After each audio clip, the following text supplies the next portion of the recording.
Hi friends, എല്ലാവർക്കും റെനീസ് ജുവലിൻ്റെ പുതിയൊരു എപ്പിസോഡിലേക്ക് സ്വാഗതം. അപ്പോൾ നമ്മൾ കുട്ടിക്കാനം ഭാഗത്ത് നമ്മുടെ താഴ്വാര റിസോർട്ടിലൊക്കെ താമസിക്കുകയായിരുന്നു. അപ്പോൾ രാവിലെ തന്നെ നമ്മൾക്ക് ഇതിന് തൊട്ടടുത്തുള്ള ഒരു അടിപൊളി ടൂറിസ്റ്റ് സ്പോട്ടാണ് പാഞ്ചാലി മേട്. അപ്പോൾ എല്ലാവരും കേട്ട് കാണും കുട്ടിക്കാനത്ത് പാഞ്ചാലി മേട്. അതായത് ഇതിൻ്റെ ഒരു ഐതിഹ്യം എന്ന് പറയുന്നത് വനവാസകാലത്ത് പഞ്ചപാണ്ഡവർ പാഞ്ചാലിയായിട്ട് വന്ന് ഇവിടെ കുറച്ചു കാലം താമസിച്ചു. അതാണ് ഇതിൻ്റെ ഐതിഹ്യം. അപ്പോൾ അതിൻ്റെ പേരിൽ ഇവിടെ ഒരു അമ്പലമുണ്ട് മുകൾ ഭാഗത്ത്. ഏകദേശം നല്ല ഒരു 50 വർഷത്തിന് മേലെ പഴക്കമുള്ള ഒരു അമ്പലമാണ്. അതേപോലെ തന്നെ ഭീമൻ്റെ കാൽപ്പാട് പതിഞ്ഞൊരു സ്ഥലമുണ്ട്. പക്ഷേ ആ ഭാഗത്തേക്കൊന്നും ഇപ്പം കടത്തി വിടുന്നില്ല. നമുക്ക് അമ്പലം കാണാൻ പറ്റും. അതിന് പുറമെ നമുക്ക് കയറി വരുമ്പോൾ ഇവിടെ നല്ലൊരു ആർച്ച് ഉണ്ട്, പാഞ്ചാലി മേട് എന്നൊക്കെ എഴുതിയത്. അതായത് ഇവിടെ വിസിറ്റേഴ്സ് പാസ് ഉണ്ട്. കുട്ടികൾക്ക് 15 രൂപ, മുതിർന്നവർക്ക് 25 രൂപ, പിന്നെ ക്യാമറയ്ക്കൊക്കെ ആണെങ്കിൽ 60 രൂപ. ഹെലിക്യാമിന് കുറച്ചും കൂടി കൂടുതലാണ്. പിന്നെ ഇതേപോലുള്ള കൽമണ്ഡപമല്ല, ശരിക്കും പറഞ്ഞു കഴിഞ്ഞാൽ സിമെൻറ്റ് വർക്കാണ്.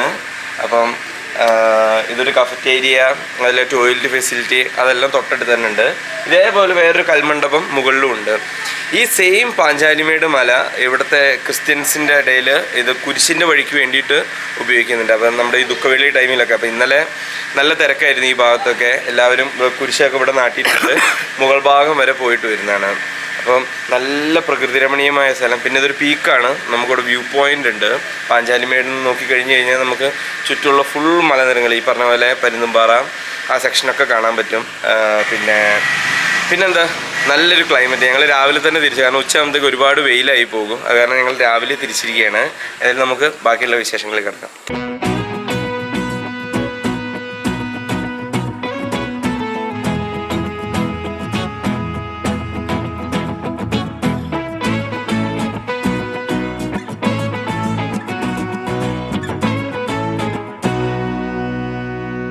കുറച്ച് കയറി കഴിയുമ്പോൾ തന്നെ നമുക്ക് ഇവിടുത്തെ ശ്രീ ഭുവനേശ്വരി ദേവി ക്ഷേത്രത്തിലേക്കുള്ള വഴി കാണാം. റൈറ്റ് സൈഡിലേക്കായിട്ട് അതാണ് ഈ മണ്ണിട്ട വഴി, കുറച്ച് കല്ലൊക്കെ ആയിട്ട്. ഇവിടുന്ന് നേരെ പോയി കഴിഞ്ഞ് കഴിഞ്ഞാൽ നമ്മുടെ കുരിശിൻ്റെ വഴി. ഓക്കെ, അതിൻ്റെ ടോപ്പ് എഡ്ജിൽ വരെ നമുക്ക് പോയി കാണാം. നല്ലൊരു പീക്കായിട്ടുള്ള ഏരിയ ആണ്. ഓക്കെ, അതായത് നമ്മൾ ആദ്യം അമ്പലം കാണാൻ തീരുമാനിച്ചു.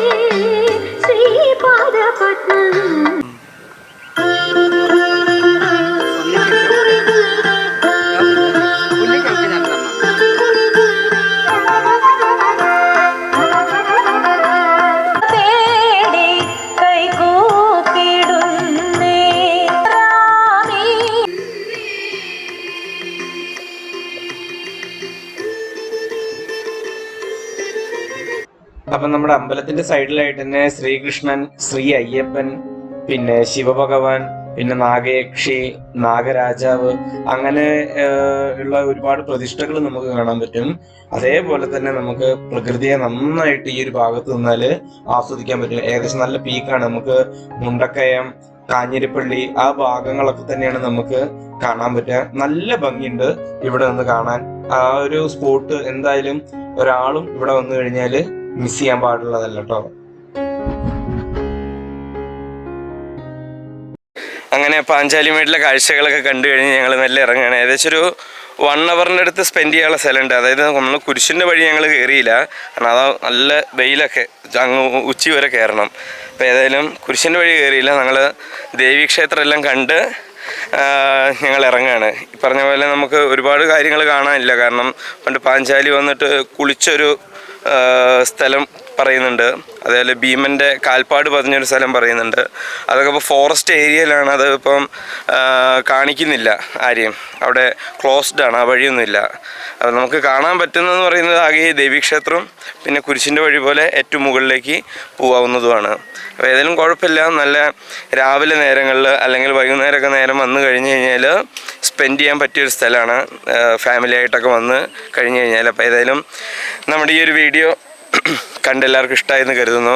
ഇഷ്ടമായെങ്കിൽ ലൈക്ക് ചെയ്യുക, കമൻറ്റ് ചെയ്യുക, ഷെയർ ചെയ്യുക. നമ്മുടെ ചാനൽ സബ്സ്ക്രൈബ് ചെയ്യാൻ മറക്കരുത്. ഓക്കെ, അപ്പോൾ നല്ലൊരു എപ്പിസോഡായിട്ട് നമുക്ക് അടുത്ത ഇതിൽ കാണാം. Okay, bye bye.